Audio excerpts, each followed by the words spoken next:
E o bichão aí, ó. Ia comprar o escapamento por 120 mil ienes. Com 300 ienes ele comprou 2 reais e colocou lá no carro dele. Vamos ver o barulho que vai fazer agora. Liga o bagulho aí pra ver. Vamos ver. Aí, ó, aí, ó. Com 300 ienes. Não precisou nem comprar escapamento de 120 mil ienes. Tá tudo felizão. E o pior de tudo é que ele colocou no meu carrinho pequenininho, o Swift.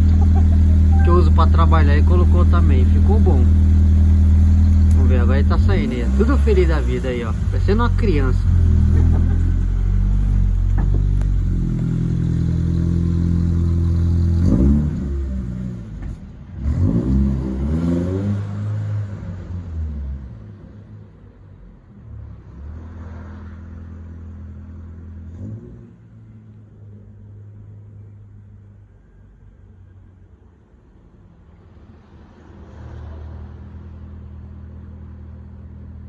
Olha lá, ele já logo vai sair na rua, vai já se acelerando.